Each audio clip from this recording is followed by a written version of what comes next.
You guys are going to learn everything about Sub-Rogue that you need to know to be dominating little poor Torpina just like this and all of your enemies. YouTube fam, never Torpid fam, it's Torpid here, and we have an absolute banger of a video. Please listen to the opening. Although it's long, it's going to cover everything you need to know, and I don't care that it's long. You can skip through to everything you need, but I really recommend watching the entire thing.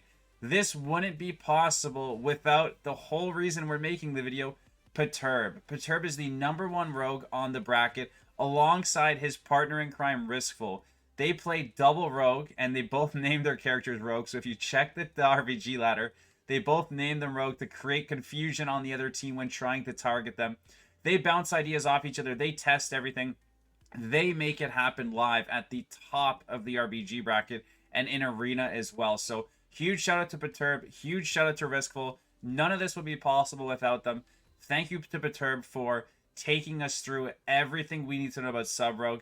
If we get to 100 likes on the video, Perturb said he will create an assassination guide with me for you guys. So again, what I'm trying to do is never give you guys information just for getting information out. I don't want to put rogue stuff out there when I don't play rogue full time. So what I did is I brought in Perturb, who was happy to help you guys. He's passionate about rogue. He's excited for you guys to see this. And he had no problem taking me through everything I needed to know. So everything you're going to learn here isn't coming from Torpid, although I explained a lot of it. It's from Perturb, it's from Riskful, it's from the two rogues on the top of the RBG ladder, playing at over 3k MMR every single day. So please, if the video gets to 100 likes, we'll make an assassination guide. Let us know in the comments what you like, what you love, what you're doing. Give us feedback. We want to know. We're just getting into the swing of YouTube, and I'm trying to bring you guys as much information as possible. Let me know what I might have missed. Let me know what you want to see. And enough talking for me. Let's get into it.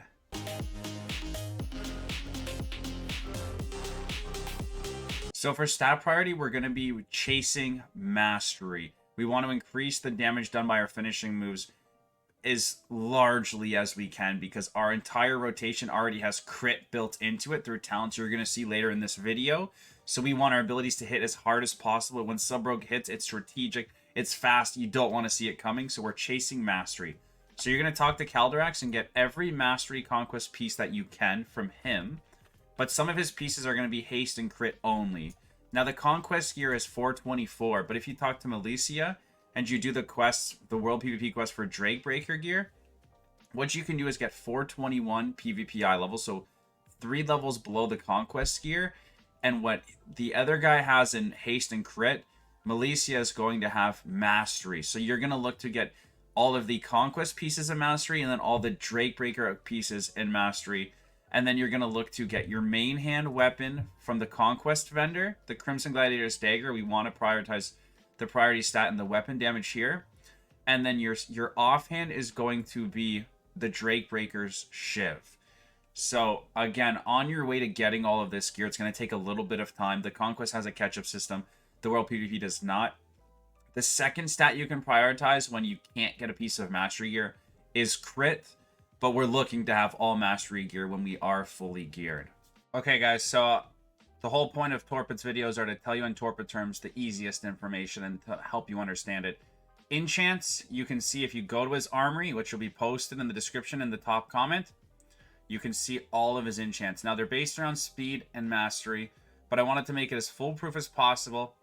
You can check out the gear he's buying, but remember, he might get a few pieces from the vault, so his pathway might be a little bit different than you, but you can check out his enchants and everything else about his character through the Armory to make sure you're set up. You can see Fierce Armor Kit, Plains Runner, Breeze, etc. Super easy, guys. A lot of people have been getting their vaults, a lot of people have been raiding, and there's a lot of talk about tier pieces. How are tier pieces going to affect Sub-Rogue in PvP? Well, I've talked to Perturb, and we came to the conclusion that Sub-Rogue in the long term, as things are today, will not use tier pieces. But if you're leveling your rogue and you get the headpiece, which is verse mastery, or the chest piece, which has heavy mastery, these two items are okay to take from a vault, or even if you get it from raids somehow. We don't PV here. Those two are okay to take, but in short, the 2 set and the 4 set aren't going to help Sub-Rogue in PvP right now unless something changes.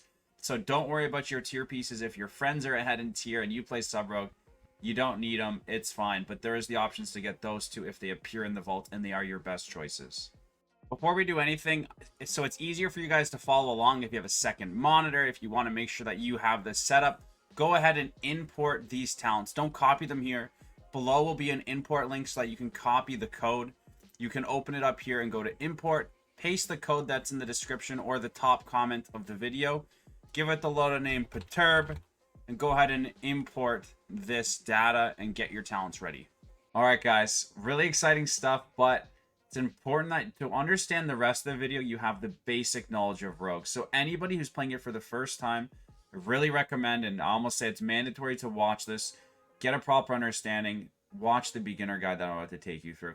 If you've played Rogue for a long time and you want to just see what Perturb's been doing to dominate the RBG bracket and be at #1, feel free to skip ahead. First things first, Rogues are going to be spending energy, generating combo points, and then spending those combo points.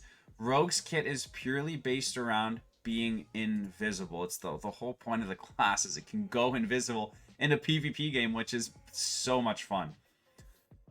On the right here, you'll see I have 3 abilities here and 4 abilities here.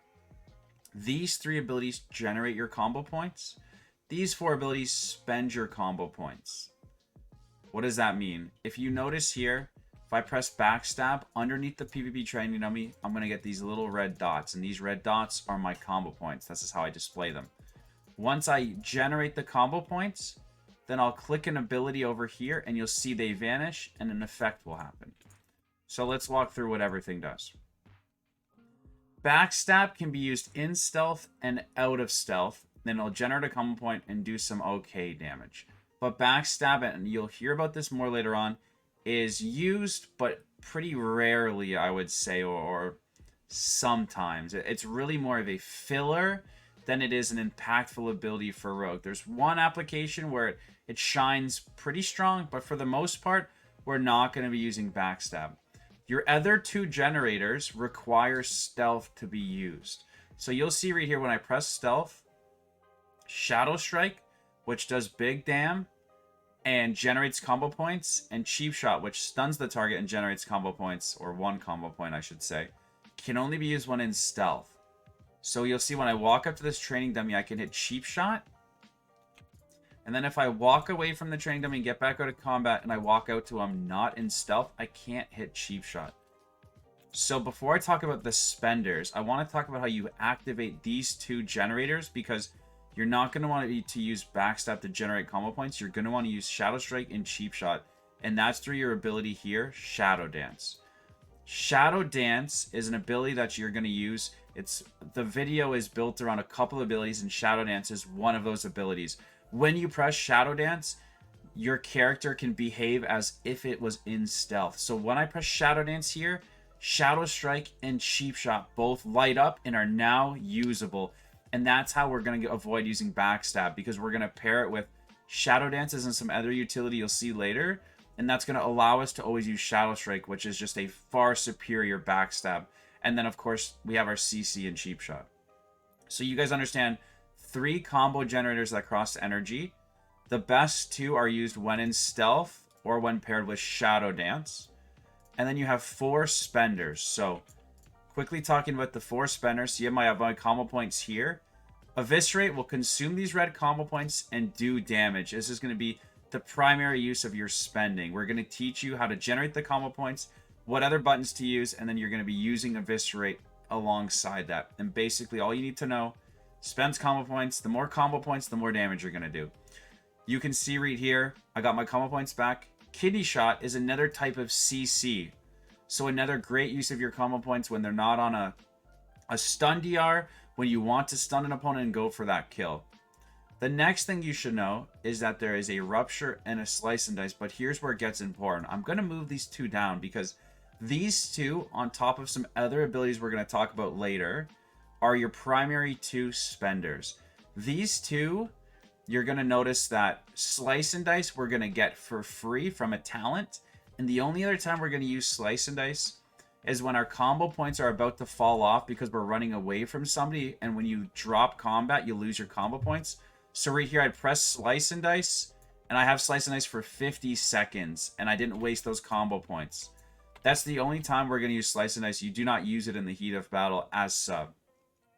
The only time we're going to use Rupture is never in our opener, but throughout battle with other stealth classes, it's important to keep a bleed on them so that if they stealth, the bleed pulls them back out. But arguably, it's a good mentality, I think anyways, that Rupture and Slice and Dice, you guys don't get in the habit of using outside of those two, and focus more on the rest of the build first. So I'm going to drag them out of here. And really simply, you're going to see that you have the ability to go in stealth. You have 3 combo plate generators, and Shadow Dance and stealth are going to allow the best 2, a 4-second stun, and a much better generator, 3 combo points versus 1 from backstab. And then you're going to do big dam with Eviscerate or another stun with Kidney Shot. And then the last thing you guys should know is Rogue applies poisons to its weapons. So you'll open up your poisons. You'll apply Crippling Poison first, which will slow the enemy. And then you'll apply your Wound Poison, which reduces their healing done. And that's all I want to talk about for the basic intro. As long as you understand the concept of using your energy, generating combo points, spending your combo points, and then focused around stealth and Shadow Dance giving the ability to not be stealth, they will see you, but to use your stealth abilities, then you'll have enough knowledge to start to understand and start to apply everything else in the rest of the videos. So let's get started. All right, I'm going to take you guys through the Rogue talent tree. First 6 abilities you're going to see. 6 torpid, that many read off the rip. You're going to have Shiv. This ability is going to enhance the crippling poison that you have, and it's going to put a huge slow on a target. It's extremely strong. It's a must-have. The second thing is going to be Blind. Blind is going to be a huge CC for capping in RBGs. It's a huge CC for crossing people in arena. It's a mandatory take. The next is going to be Sap. When you're in stealth, you're going to be able to sap the target, keeping them in cap. Another must. I really don't think you guys are going to have any arguments here or any questions. Next up, Cloak of Shadows, 2-minute cooldown that removes all magic dots on you. Another go-to amazing spell. We're taking Feint, but it's important to note that Feint isn't used too often. It's another one of those weird fillers when something's weird happening in a fight, but the reason I'm taking Feint isn't to apply it, it's because I have to take it to move down in the tree. Evasion, 2-minute cooldown increases your dodge chance by 100%. We're going to go ahead and pick that up. And we're going to move down to row 3. Master Poisoner is going to increase the non-damaging effects of your weapon poisons by 20%. What does that mean in torpid terms? It's going to take your crippling slow and move it up to 60%. You can see here at the bottom right of the screen underneath my camera, each strike now is going to poison them, and they're going to reduce the speed by 60%. This is the most annoying thing in the world, and it's super potent in RBGs. Next, we're going to take Gouge. It's a CC sub didn't have last season, and now it's in huge extra tech. Gouge is going to be another 4-second CC, and it's super important because we're going to talk about this. It generates a combo point. Then we're going to take the Blackjack. Wanted to touch on this. Super important, guys. Enemies have a 30% reduced damage and healing debuff on them for 6 seconds after Blind and Sap. So I want to give you guys some real-time application here. When you sap a healer in an RBG and he trinkets it and then gets in combat and you can't re-sap him, you might think, oh man, I let him get away. But while he's getting out there, for 6 seconds, 30% of his healing is reduced. If you open on a DPS with a sap and then do your combo, if they insta-trinket your first stun and start to do damage to you, it's like you have a pain suppression, a 30% defensive, because they're doing 30% less damage. So there's tons of situations where sapping a target out and blinding a target is going to provide a lot of value. Next up is Shadowrunner. While Stealth or Shadow Dance is active, you move 20% faster. This is super important in RBGs and arguably Arena as well. Extra move speed on any class is insane, and when you're moving between targets as a melee, you really want that speed to catch up with the pesky range. In RBGs, when you're sitting a base, Shadowrunner lets you get to the other bases extremely fast. It also lets you keep up with your flag carrier or the enemy flag carrier, because when you're doing your Shadow Dance rotations, you're moving 20% faster. Back on the left, talking about speed, Fleet-footed gives us a 15% flat movement speed increase Absolutely insane. We're on speed right now. Reduce the sprint by 60 seconds. Having your sprint on a 1 minute CD, again, in an RBG, and even the arena is a large size, especially that new arena. Being able to sprint every 60 seconds makes a difference. Shadow Step, okay, is absolutely mandatory. You guys will never want to run with this anyways. What it does is you'll go from one location to the other location, teleport behind them, and we're going to walk you through some really cool tech with that later. I can't pronounce this word, but I'm going to call it subterfuge. It's either subterfuge, yeah. I'm going to call this sub-ET. Your abilities requiring stealth still be used for 3 seconds after stealth breaks. Insane for sub. That means when you open on one target out of stealth with a cheap shot, if there's a second target, you can cheap shot the other guy. Or if he trinkets, you could insta cheap shot him again. So absolutely crucial to the build. Now, elusiveness was used, but it's been recently nerfed and it's pretty garbage now. And cheat death is insane. Cheat death, instead of dying, you're going to get reduced to a certain amount of HP and then have reduced damage. So if you have no trinket, you can actually not die with cheat death and come out of that with a Hellstone from your Warlock, with a Crimson Vial heal, with a Vanish. Cheat death, it's absolutely insane. You guys are going to love it. Next up, we have Rushed Setup. And you could take Rush Setup or Tight Spender here. But Perturb's done the testing, and over the long term, Rush Setup is going to be the most energy efficient thing you can take. Take his word for it. Thief's Versatility is just a flat 4% verse, and it goes down in the talent tree. Night Stalker is, while Stealth or Shadow Dance is active, your abilities deal 8% more damage. Stealth and Shadow Dance is our entire kit. It's everything we're going to be talking about. You need this damage. Acrobatic Strikes. Now, it was really fun talking to Perturb about this because it increases the range of your melee attacks by 3 yards. But what he actually wanted you guys to know is they already increased the range of rogue kicks, and then this increases the rogue kick even larger. So if I quickly close my talents and scroll over my kick, you're going to see that kick has an 8-yard range as rogue, which is just absolutely insane. Talking about improved ambush, Shadow Strike is going to be one of the main abilities for everything you do as sub-rogue, and we're going to generate an additional combo point every time we use it. Massive. Lethality, it's more so a talent that we take. The extra crit is nice. We're not going to talk about it too much. It's not a make or break, but it's something we need to get a make or break spell. Alacrity is the exact same thing as lethality. You might initially look at, well, it's haste and crit, but we have abilities giving us the crit. We have abilities giving us the damage. So Perturb said that these two are actually not as important as they might look, but they're important to get down to the other two. Soothing Darkness. Every time we vanish or shadow dance, we're going to heal for 30% of our maximum health. So this is the #1 way right now for rogues to heal alongside Crimson Vials. So very important that if you're looking for that quick heal, that you strategize it greatly with Soothing Darkness. Cold Blood, guys. Now, Cold Blood increases the critical strike chance of your next ability by 100%. Please do not forget this. We are going to talk about this. Cold Blood paired with an ability on the next tree. It's the main part of this video. It's the main part of how Perturb is getting to the #1 spot on Rogue. But we're going to wait to talk about that when I do the sub tree and pair it together. The other ability here, and 2 different ways to go. But Perturb's build and Perturb's strategy that he's going to teach you guys is built around an ability that does max damage that we're going to talk about. And Deeper Stratagem gives you an additional combo point, and then it gives you increased damage, and that extra combo point increased damage paired with the ability is going to be insane, and really, you just gotta wait. The other thing you could do, Perturb said that on a map like Arathi Basin, on a map like Eye of the Storm, where maybe your team fight's lost somewhere, or maybe your team fight's not winning somewhere, and you need to go get a base, Mark for Death does really make a difference in getting bases. It allows for more mistakes from you and the person trying to get the base, because it'll give you those instant combo points. But the reason we don't take Marked for Death in this build, and we're going to show you, and I'm going to give you a sneak peek now before you get mad at me, is Gouge awards a combo point, and with another ability we have, when we Shadow Dance, we're going to get 4 combo points.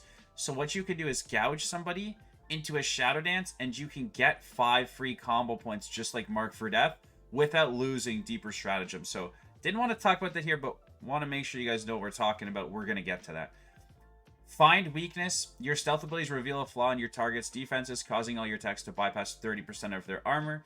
So when you're fighting those plate wearers, when you're already fighting the weak clothies, your stealth abilities and your Shadow Dance are going to reveal 30% of their armor, increasing your damage. And of course, Shadow Dance, guys, allows the use of all your stealth abilities.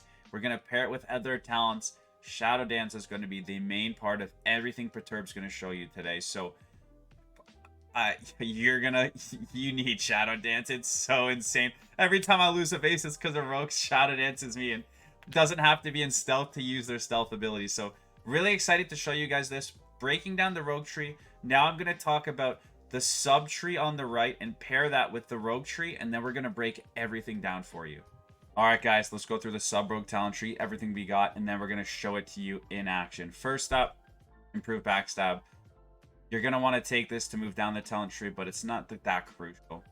Nothing really to talk about. Shadow Step, though, and Quick Decisions, reducing the cooldown and increasing the range. We just talked about in the talent tree before this one on the rogue side. You're going to have 2 charges of Shadow Step, which makes rogue incredibly sticky in RBGs.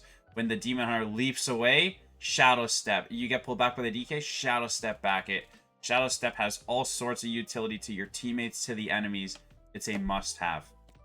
And then we're going to have Shadow Focus, which reduces the energy cost during our stealth and Shadow Dance. And you're going to notice that our stealth and Shadow Dance are our entire kill windows, in that when stealth and Shadow Dance aren't running, we really don't have that much pressure. You know, every class has a fall off where it's not doing damage all the time, and that will be when we don't have stealth and Shadow Dance. You're also going to look at Quick Decisions here, which we just talked about, and then Relentless Strikes. Your finishing moves generate 5 energy per combo point. We're going to have 7 combo points with this build, so you're going to be able to generate up to 35 energy back, and Perturbs promised that you're almost never going to be energy starved. If you misplay in certain scenarios, you're not going to have the energy, but he's setting you up to succeed, and he's setting you up to have the energy you need to pull everything off. Go down here to Premeditation. After entering Stealth, your next Shadow Strike gains up to 10 seconds of Slice and Dice and generates 2 additional combo points. Slice and Dice is active. Talked about this in the beginner guide, but for those of you that skipped it, we're never spending combo points on Slice and Dice unless we're running away from a target and our combat's going to drop and we're going to lose our combo points. Then we're going to Slice and Dice. It can last up to 50 or 48 seconds. So that's when we're going to use it, because we have this talent that saves us from needing to spend any combo points on it. Shadow Blades, every rogue should know about this. This is our max dam. Let's give it a read. Causing your combo generating abilities to generate 1 extra combo point and deal 50% damage as Shadow. What that means is when you do Shadow damage, doesn't matter how much armor they have. We don't care about their armor. The Shadow damage is going to hit them as if it's true damage. However, we did test this. If somebody Cloak of Shadows your Shadow damage, that's a magic resistance, then they can actually counterplay. So we did a little bit of testing, and there's some little tricks if you want to get ahead of another rogue. When you know he's setting his big burst, you can actually cloak some of his Shadow damage. Silent Storm is just something that we take to get down to another talent. Is this Stiletto? I was going to say Silhouetto. Stiletto reduces the remaining cooldown of Shadow Blades and your Shadow Technique. And then Secret Technique. So now the sub build we're going to show you is built around a lot of different things. But the top 3 things are Shadow Dance, Cold Blood, and Secret Technique. And what Secret Technique does is you spend 7 combo points and you pair it with Cold Blood. So you're going to see this. Right after this, we're going to jump into how everything works. But to give you a little teaser, when you Cold Blood, it's going to make sure your critical strike is at 100% for your Secret Technique. And Secret Technique, what it does is you'll hit them once and it'll summon 2 Naruto Shadow Clone Jitsus, and they will both hit him. And it's important to note that your Cold Blood crits yours, Shadow Clone 1, and Shadow Clone 2. All 3 are going to crit. And what we're going to be talking about, and just a spoiler, is Secret Technique either can help one-shot somebody, paired with another player, you're definitely going to kill somebody. And of course, the game is made for people to live. But for them to live, they're going to have to trinket And when you trinket versus a rogue, you're in trouble on their next go, or if it's an RBG taking their base. And when you trinket and use a defensive, now you don't have a defensive. And the thing about sub-rogues is our cooldowns are much shorter than a lot of defensives out there. And you probably already know this, but rogue's a very set-up class. So secret technique paired with the other talent points we've talked about, are going to talk about, will show you how it's potent and how it's one of the cores to this video. Going down here, the first dance, a lovely dance to have. When you first dance, you get 4 combo points for free. So important. When you shadow dance, 4 combo points instantly. Super important for capping on people and for setting up your goes and for managing your combo points. Next up, deepening shadows. Your finishing moves reduce the remaining cooldown on shadow dance by 0.7 per combo spent. Then we have planned execution, which is going to increase the crit chance of your symbols. Improve shadow dance, so a 1 second longer on your dance. For shadow finishers, it talks about eviscerate and black powder. Black powder is PvE. We're not going to talk about black powder at all in this video. It's a talent up here. So eviscerate is going to do more damage as shadow with the find weakness debuff applied. And then let's go left to right. Backstab and shadow strike extend the duration of your symbols. This is huge. Vanish has 1 additional charge. You get to play with 2 vanishes, and I'm going to do a little fast forwarding here. Down here, the other vanish icon, vanish reduces the cooldown of your other rogue abilities by 20 seconds. So if you pair it right, you can get 2 kidneys off at once. Perturb's going to walk you through a couple examples, and you'll get a feel for yourself on how resetting your cooldowns through having 2 vanishes helps you with insane kill pressure on O, as well as another piece of utility to get away, to re-stealth, to choose life. You can see over here we have secret strat. It's another combo point. So we had 1 combo point. You start with 5 combo points as rogue. We got 1 combo point from the rogue tree, and now 1 from the sub tree, giving us 7 combo points to work with. Don't be overwhelmed. We're going to take you through how to manage all 7. Getting down to the juicy stuff. Shadow strike increases the damage of your next backstab. Dark shadow is shadow dance, increases the damage by an additional 30%. So while shadow dancing, we now have 30% increased damage. We just talked about resetting your cooldowns through vanish. Lingering shadow. After shadow dance ends, backstab deals an additional 100% as a shadow. So with perforated veins and lingering shadow, when your shadow dance ends, you're going to have 100% damage as shadow for your backstab, paired with your next backstab, because you had just shadow striked in your opener, will do 40%. So the best time to backstab, and I said earlier that there's 1 application for this, is when your shadow dance falls. That's the best time to get your backstab off if you want to go that route. And then the rotten, this is so rotten for the enemy, but we love this. After activating Symbols of Death, an ability we will talk about, your next shadow strike does 50% damage increase, and then generates 4 additional combo points. And so what that means is Shadow Strike already gives you 3, but with the Rotten, you're going to get 7 and increased damage. So you're going to be able to, we're going to show you this, generate 7 combo points in 1 button press. Absolutely insane, but let's get to that after. And then we got the dance over here. Shadow Dance increases the damage of your attacks that generate or spend combo points by 6%, increased by an additional 6% for each different attack used.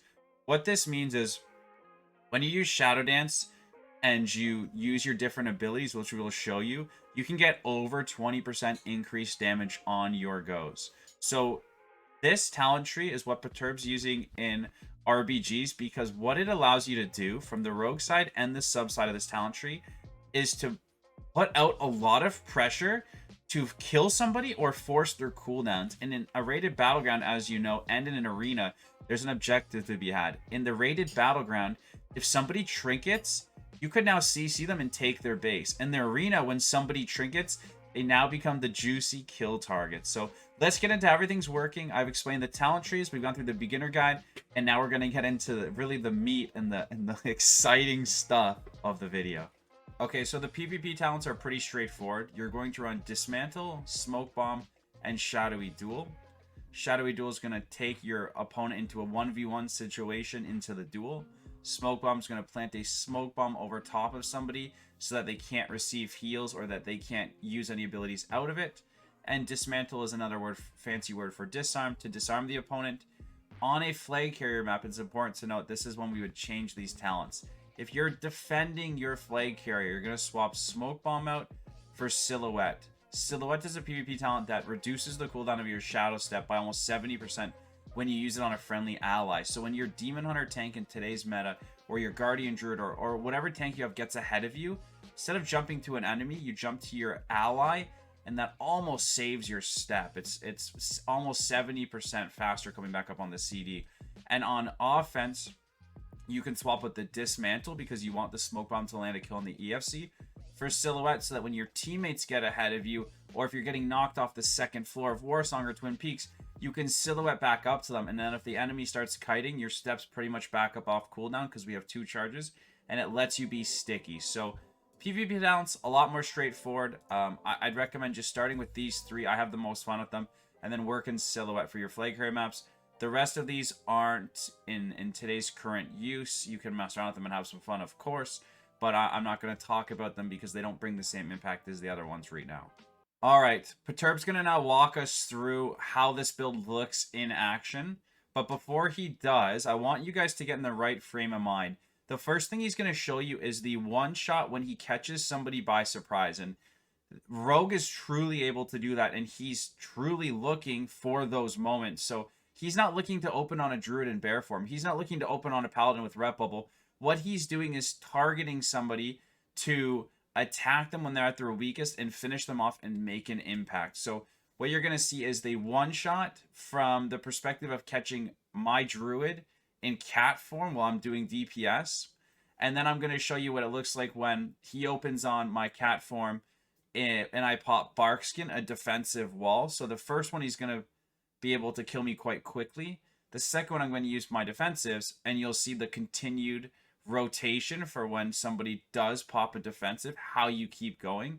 And then he's going to show you a secret Perturb opening versus other rogues, and he'll explain to you why that's important. But keep in mind, rogues truly are waiting and searching for the right moment.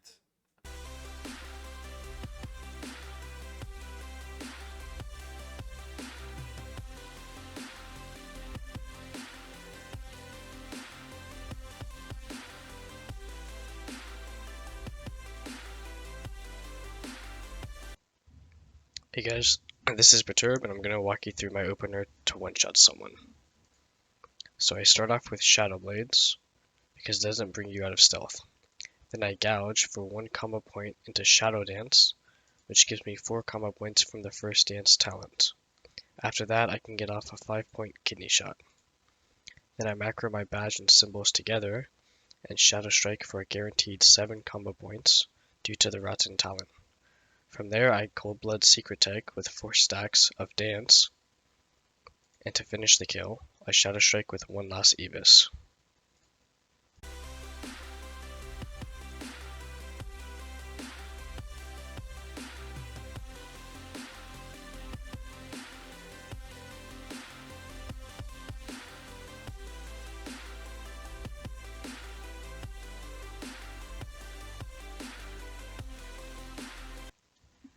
This is an extended version of our one-shot video, but I will be showing you why you press gouge before the dance.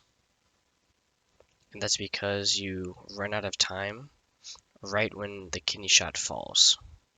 So as you can see, you strike Evis into 1 last cheap shot, and then you finish off with another Shadow Strike as the cheap shot falls, and it still lands the kill, even through Barkskin.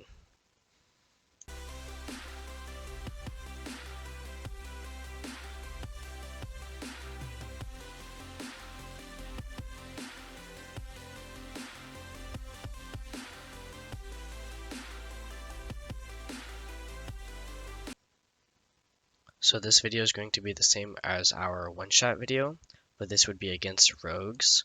And in this case, you would want to put a rupture on the target by turning to the side without breaking your gouge.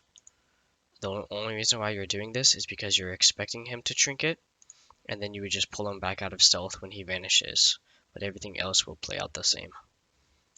So you guys have seen this build, and I'm going to tell you why I'm playing Sub-Rogue, and this build is going to allow you to have a lot of success in PvP. Sub-Rogues with this build provides you with amazing utility, control, speed, and mobility. through all the talents we talked about. In RBGs, every second matters, and with speed, you're able to get to bases faster to defend or assault.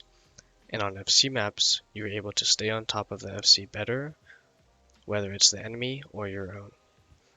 With utility, you are able to control an entire teamfight, sapping, stunning, and blinding killers, while being able to be back in stealth, moving around the map within seconds.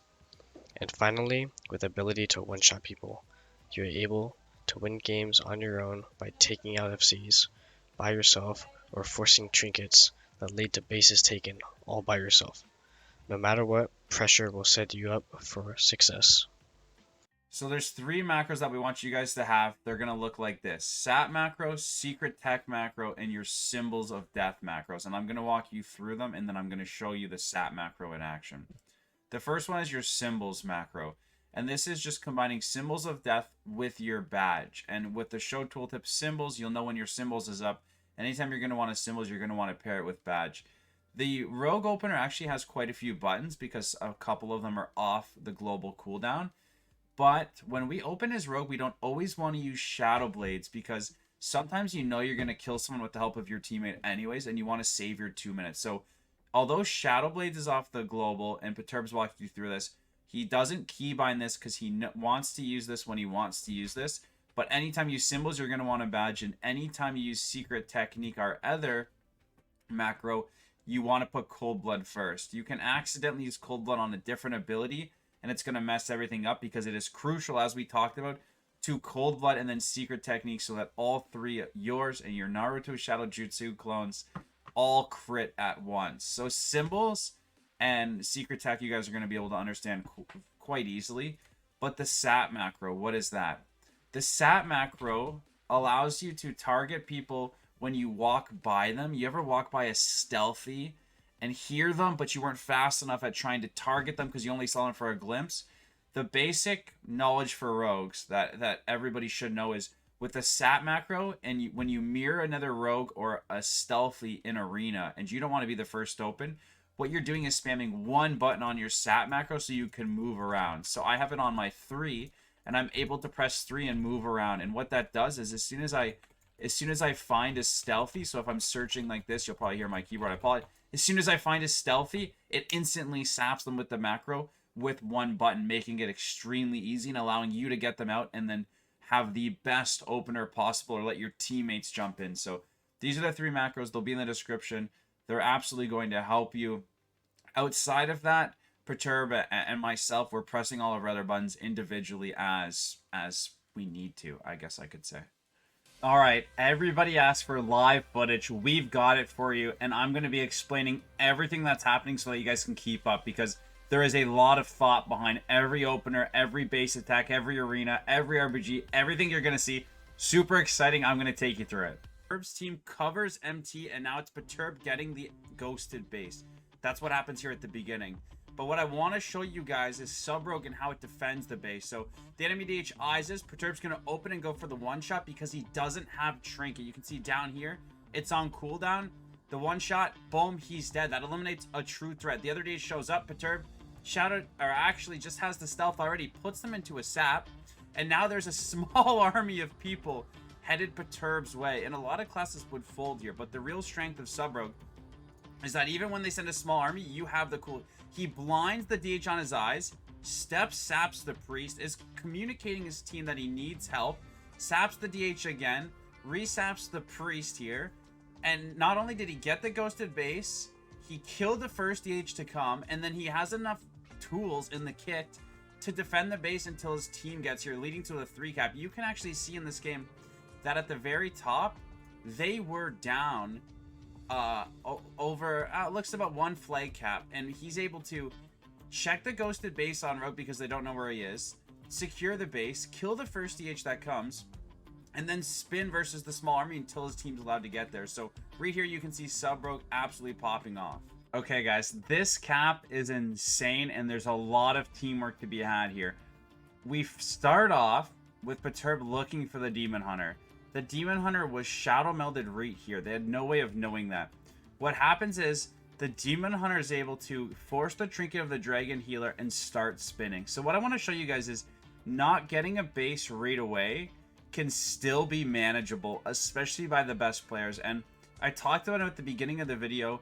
Perturb's partner in crime, Ambu, aka Riskful. You can see him on the reporter map. He's right here. And he was in middle. And Perturb calmed that he was going to hit this base. So Riskful, the other rogue on Ambu, is now using the rogue tech to slow in the reinforcements to give Perturb enough time. But Perturb will not give up when you see that he doesn't get it right away here. So watch this. Perturb's going to cheap shot him. The Dragon's going to do a great job pushing him off so that the DH can't immo aura and start spinning. However, when the Demon Hunter trinkets, even though he gets gouged, the Demon Hunter animation still gets off and he makes it to the flag with the immo aura on. So Perturb's going to go ahead and blind him. And you can see that the blind actually stops the dragon from capping. And again, if I go back just a little bit here, you can see that Riskful is doing a great job slowing 2 on the road. A huge heads-up play here. He's sapping, blinding, cheap shotting, keeping them away as long as possible so that Perturb can work his magic. So a really strong duo, and we've talked about this. When you have one amazing sub-rogue with a team, it's insane. When you have 2 sub-rogues working together with all the tech we've showed you from the video and the clips you're going to see, it's absolutely insane, especially in Perturb and Riskful's hands. So let's play this out. While Riskful's slowing on the road, Perturb's going to blind and the dragon's going to start capping. Perturb knows that he can sap off the blind, but it's not a 7-second sap. So he's going to go ahead and smoke bomb here in case any outside sources happen. Smoke bomb is great to press even if you think you're okay. You want to secure the base at all costs, and using smoke bomb as an extra safety net is absolutely insane. So he's going to smoke bomb the rest of the cap and then re-CC the DH. And you can see that even though the DH did a good job spinning, through the help of Riskful slowing 3-4 guys from middle, which is absolutely insane, and then Perturb being patient and talking to his Dragon Healer about when to cap and how to cap, and utilizing everything on sub-rogue, they're able to get the base and swing their team into an early position, which they do end up winning that game.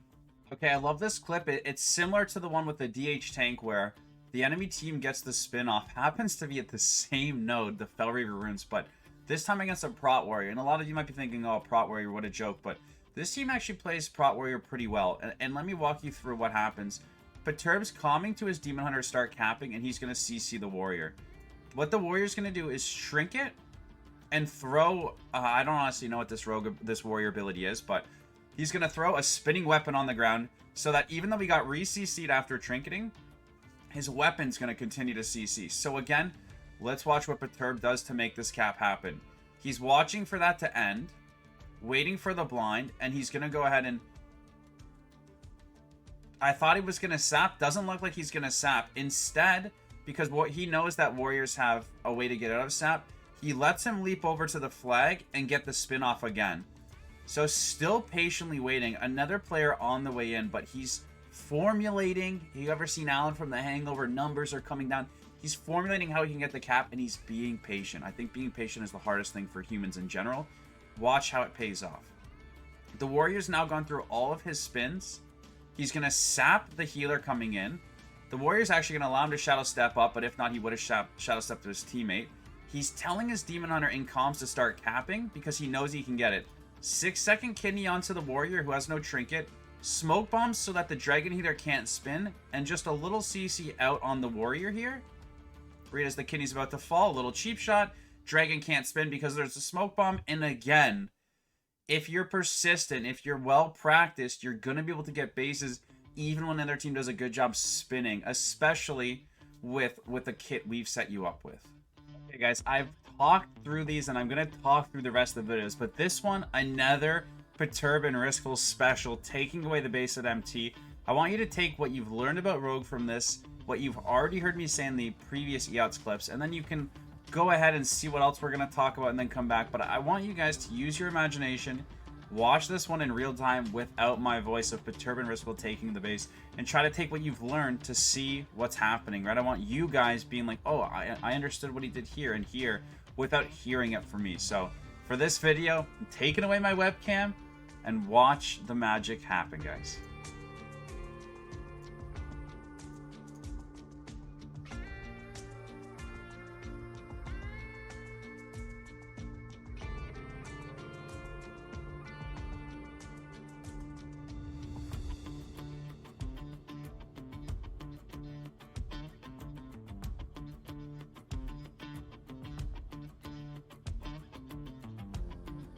mean, it's that easy, right? You guys knew, you guys saw, you know exactly what happened? Perfect, let's move on. Here you can see Perturbs holding Lumbermill. He's clicking his battleground enemies, he's taking a look around. All of a sudden, the enemy rogues can open with a smoke bomb to try to lure Perturb in. Perturb's going to go ahead and sap him, and then walk away. You're going to notice he doesn't open for the kill, because if you look where his closest teammate is, and he just checked the Shaman down here on the enemy team, his closest teammate's the DH here. Perturb does not want to open up and invest any cooldowns until his teammate is close. So, really important here. The rogue's going to try to get Perturb out. Perturb's going to land the sap. He's going to get away from the flag, and he's communicating to his team that he needs help at LM. The rogue tries to fan and knives him out, but Perturb keeps the distance and doesn't allow him to get knocked out. Here he's going to go for another resap, staying out of the fan and knives range, and you can see his Demon Hunter at the top left's moving in. Once he sees his Demon Hunter getting closer and closer, you're going to see here that the enemy rogue lands the fan and knives on him, so Perturb knows he needs to open and go for the kill. So he opens up on the rogue, but then doesn't do anything. He just re-stealths. Now his Demon Hunter's here. Something I really want to touch on is, even though Perturb could use cooldowns to kill him, if Perturb invests the cooldowns to kill here, then the rogue could come back up, or their team could come back up. So what Perturb and the DH is doing here is they're limiting the amount of cooldowns they use, because they know they can 2v1 without spending them. So he doesn't panic trinket the blind here. In fact, I believe he's going to let his DH die, and the DH is just going to body res and come back, because he's safe, right? You can see Chanimal, their druid, he came up to LM as well. So Perturb strategically isn't using his cooldowns. You can see right here, he has all of his cooldowns. He has his trinket, he has his blind. So that way, the rogue completely failed at getting any momentum at LM. It's not just about killing somebody sometimes, it's about getting their trinket so you can hit again. But this entire time, Perturb did a great job spinning and calling his teammates in, saved all his cooldowns, and he's just as strong as he started. Alright guys, later in the game, there's a DH showing up at Lumbermill, and the rogue opens Crisis City for most players. Now, again, I want to really highlight exactly what's happening for you guys. I think it's the most fun. Look at the map. His team is just, they're never with Perturb. So Perturb has to make these plays to keep his team in the game. And he's able to do that with all the knowledge from the video. So you can see what's going to happen here. As the rogue smokes bomb himself to bring Perturb in. Perturb's going to get close and sap him. And then he's going to bomb himself, so that the DH can't hit him and get him into combat. And you're going to see that allows him to sap the DH. So what Perturb did there was he sapped the rogue, smoke bombed himself, so when the DH is coming in, he can't hit the rogue. When he gets too close to Perturb, Perturb's able to use Shadow Dance, or actually he might have just been in stealth and sap the Demon Hunter. So now the rogue continues to cap, and now there is 3 members, guys.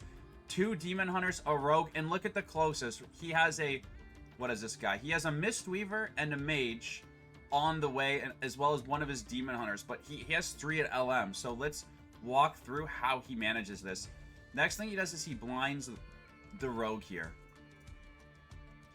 The tank actually tries to Illidan Grasp and throw Perturb off the edge, but Perturb quickly at the same time presses Duel. When he goes into the Duel, he's not getting hit by 3 anymore, he's 1v1, but all the abilities he casts in the Duel will spin the other 2 outside of the Duel. So you're going to see he duels the Demon Hunter, who has no trinket and is sitting the sap. He doesn't duel the tank or the rogue who could fight back. He already has this Demon Hunter sapped with no trinket, so he's going to go ahead and duel him. And then you're going to see right here, he presses a Fan of Knives to spin the DH tank and the rogue who are capping. Out of this, he cheap shots the Demon Hunter, and then he's going to look to continue his CC train going. So you can see that, look, there's 3 guys still here, and that Mistweaver made no distance. So let's take a look at what happens here. He's going to kidney the rogue, cheap shot Killrex, and the other DH jumps off the flag, and then he's going to use his Vanish to re-CC. So what he did earlier was he saved his Vanishes.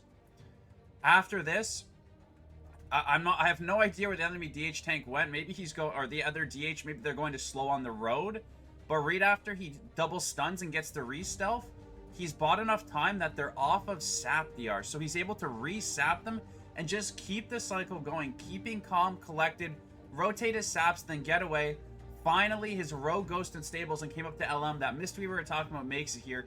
And you see a successful spin versus 2 guys at first, 3 guys total to keep his team in the game. And that's really why Subrogue is such a strong sitter. That's why Subrogue is so strong in Arena, because it has this insane utility to create plays like that when it's behind somebody who's mastered the class. All right, this one is super cool, guys.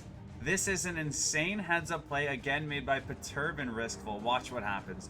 LM is now being secured by Perturb's team, and Riskful is commenting that they could make a play elsewhere on the map. So what's Perturb going to do? Trust in his teammate and jump off of LM and head towards BS. Take the plunge.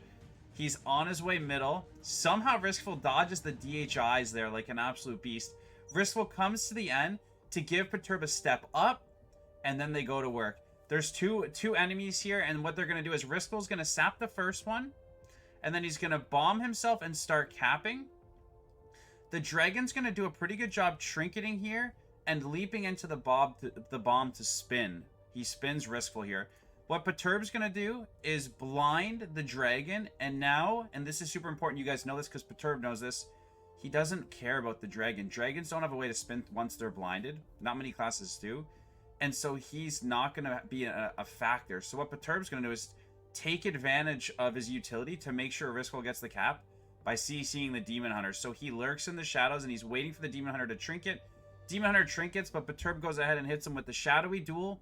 So that way there's no accidents that can happen. The guy can't even target Riskful because he's in the duel, but easily lands the gouge into the cheap shot, allowing them to secure BS, get the 4 cap, counterplay off of them making a play at LM, and then call for the team to reinforce this and swing the game into their favor and really take control in the lead here.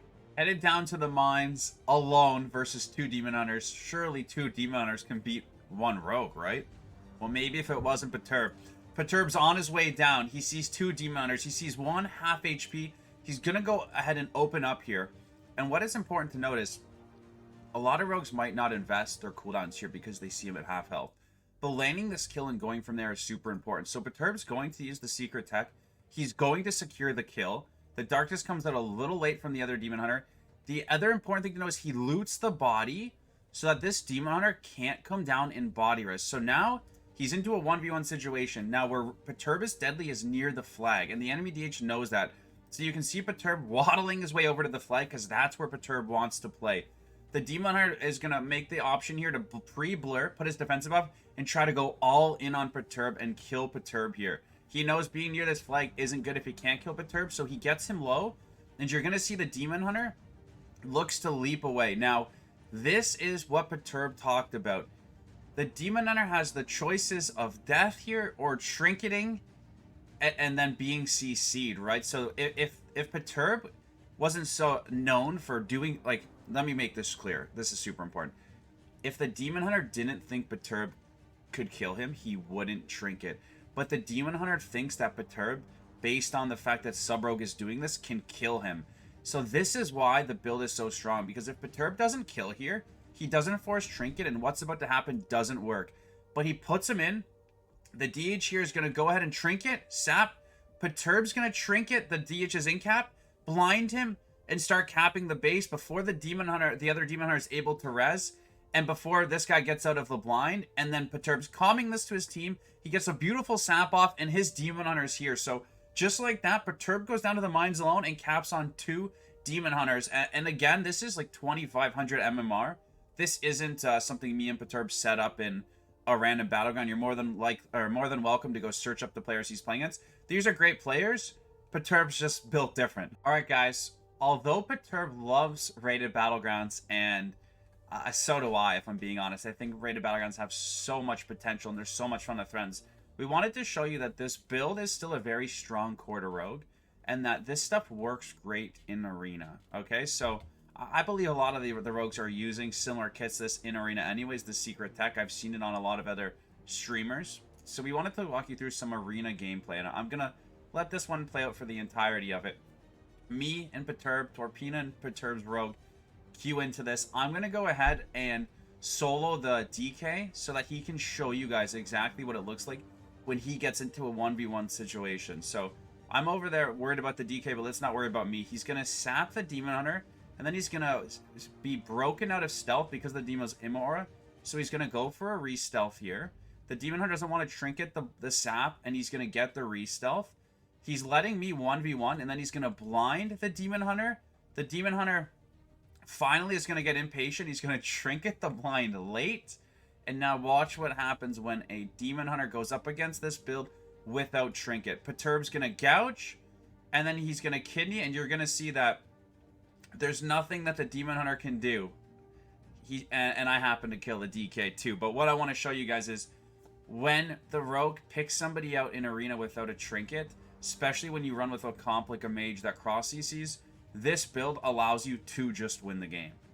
Okay, guys, so we queued up another arena. However, the team that we're playing only had 2 guys. The third guy never made it in. So, obviously on purpose, I'm not going to help Perturb with his kill. I'm just going to mess with this dragon because we want to show you what, when left alone, rogue can do. So, we're waiting for the Feral Druid to open. He's going to go ahead and open onto our healer. And again, I'm not going to help our healer. I'm not going to help with the Feral Druid. Perturb's going to blind him, and you're going to see he doesn't insta-trinket it. He's running the adept trinket that forces a trinket when it's a CC longer than 5 seconds. So Perturb now knows the Druid has no trinket. And just to be clear with you guys, a lot of people actually use adaptive in BGs and sometimes in arenas. So Perturb being aware of that is extremely strong. But what I want to show you is what the opener looks like when they don't have trinkets. So I'm not trying to show you guys something and say, well, when they have adapt, because the same logic applies when they have no trinket and when they have no defensives. And again, that's what you're looking for. We're not sitting here telling you, if you press this when they have a 50% wall up, you'll kill them through it. No, that's not realistic. That's not how the game works. They usually fix stuff like that. We're telling you that played properly, you can force their cooldowns and then kill them on the next go. Or if they don't respect your go alone, and especially with a teammate, you're going to be able to kill them. So watch how easy it is for Perturb here. I'm crossing their healer just like in an arena. Got him into a full stun, forcing the communion. You're going to see I don't help Perturb at all. He's going to use the same opener. The gouge, the kidney shot, secret tack, and the druid's gone. So we love playing this in RBGs, but it's completely viable in arena, and it's going to be a strong core. If you guys are using this build for RBGs, arena, solo shuffle, it's going to give you a great start, and that's what this guide is. It's to give you guys the tools and the information you need to get started in PvP. And then, of course, we want you guys having fun and mixing it up and letting us know how much fun you're having and what you guys are liking, okay? So that is what it looks like against a person in arena without trinket. A lot of people ask myself, Perturb, other streamers, how do you play Subrog on defense and why is it so strong? So I've shown you a lot of one-shots, a lot of base capping, a lot of base defending, a lot of utility. I want to turn us over to Twin Peaks here, so give the quality a second to kick in. Let me show you how Perturb waddling back in the water is able to catch up and start his CC rotation. The Demon Hunter actually met us his first CC, but he's going to go ahead and cheap shot this Demon Hunter here, and then he's going to put the other Demon Hunter into a kidney. He's going to get feared, and what they're doing here is they're keeping the enemy team here. If the enemy team stays here while their DH tank's about to kite away, then the DH tank's going to be safe. So after trying to CC and get... It's important to note that he's doing the CC now to get the cooldowns from the DHs, right? Once the DHs start using CDs, then his Warlock and his Rogue damage in a couple minutes from now is going to be able to kill the Demon Hunter. So it is important to get things, right? And to see it as getting value. It's just like an arena, right? Subrogue's going to get your cooldowns, and then you're going to die after. So right here, you can see Perturb's Demon Hunter tank leaps ahead, and now the Demon Hunters are going to try to catch up. The offense of the other team's going to try to connect. So let's watch what Perturb does here to appeal for his team. He puts the rogue into a kidney with no trinket, and he goes to work, instantly killing him with the help of his Demon Hunter. So another important thing is, we're not just telling you that, oh, Subrogue does it all. You're going to have teammates in Arena, you're going to have teammates in RBG, in Solo Shuffle, and Subrogue can do so much that when you add just a little bit of someone else, a little hunt from somebody else, a little bit of Warlock damage, that's where it really works, right? This is where it shines. It can do a ton on its own, which you've already seen, but when you add another person, it's just completely broken, right? So he kills the rogue, loots the rogue's body, and now he goes back on the Demon Hunters who are both off stun DR, cheap shots both of the Demon Hunters. His tank's headed towards cap while their offense is connecting to the enemy flag carrier. So what Perturb's doing here is trading his life for the Demon Hunter and the Priest here, so that his Warlock can get ahead and start rotting the other Demon Hunter who doesn't have a healer. So right here, this is a great trade for Perturb. He's going to blind the DH, And then you're going to see some great distract stuff here. He saps the DH off, leaving him there, and then the priest gets out of range. He distracts him, makes his priest turn around, gets the shadow step, puts him into the kidney. And this is extremely important because the longer he keeps them out, the more time he buys for his offense, and the more time he lets his defense kill any stragglers who got too far ahead. So this is perfect execution of using sub-rogue utility, sub-rogue pressure on defense to peel for your team and your flag carriers. Thank you guys so much for watching the video. I can't stress enough. Please go follow Perturb at twitch.tv/Perturb25. If you want to see something, let us know. I really just want the outro to be, let us know what you think in the comments. The best thing you can do is take a minute and comment below what you want to see, what you liked about the video, what we missed in the video. I'm only making these videos to help you guys. So please take some time. Let me know what you think. We'll see you in the next one. I'm live every single day. Perturb's live almost every single day. As always, if you want to keep it never torpid in the game, out of the game, you got to want it for yourself. And then once you take care of yourself, you got to want it for others, guys. Thank you so much for the incredible support.